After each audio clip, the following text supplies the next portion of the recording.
2012 was a really incredibly enlightening year for me. I don't know if it's because I'm 29 now and I'm in that weird sort of transitional period of girl and woman, I don't know, but I took the step, a really bold step, to move away from my major label record company. I was originally signed with Island Records and I love them, they're a great company, but I just felt that it was time for me to try and do my own business and try this independent label.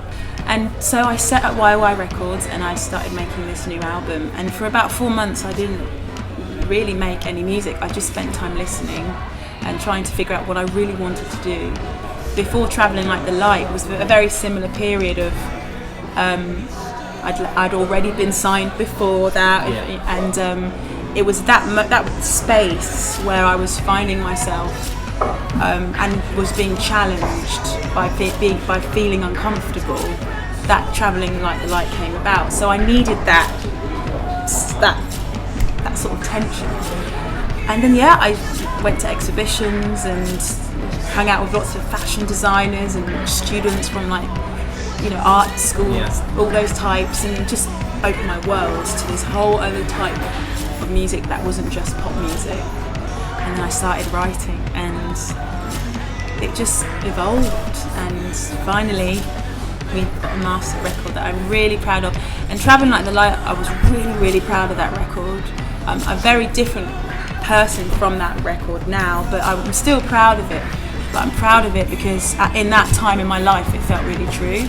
And as artists, you grow and you evolve and you learn and you have different experiences and your tastes change. And I think this new record is a pure example of a drastic change that's happened to me over the last few years.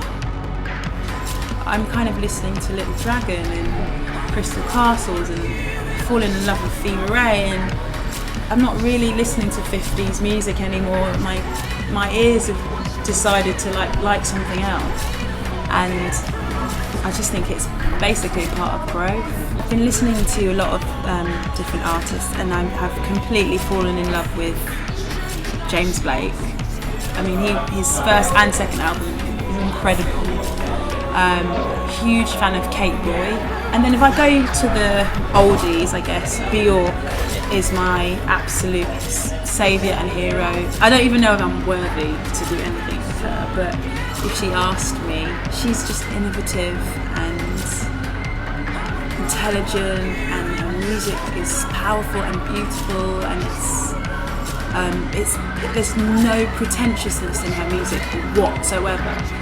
And it's just the epitome of, it's just real art. Like, it's not trendy, it's not hipstery, it's just absolutely stunning. I want people to hear the music first before the fashion. So for me, it's almost a drastic change from a visual point of view, because it was so about the style. It was almost, at points I felt style over substance. There's been enough fashion now. I've been doing fashion and things for a long time, and I love fashion, I'm obsessed with it, but the music needs to really breathe, and I think people need to really hear the message I'm trying to put across with the sound. The album's called Samson and Delilah, and if I had to explain it, it's the tension between strength and weakness, happy and sad.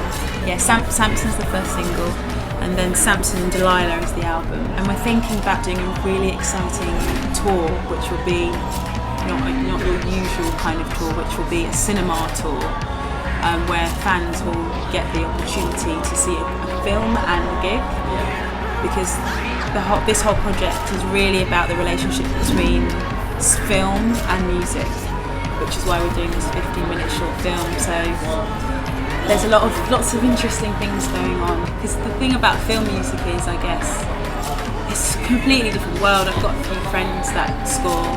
I think I'd have to intern and work my way up, but it's my dream above anything else.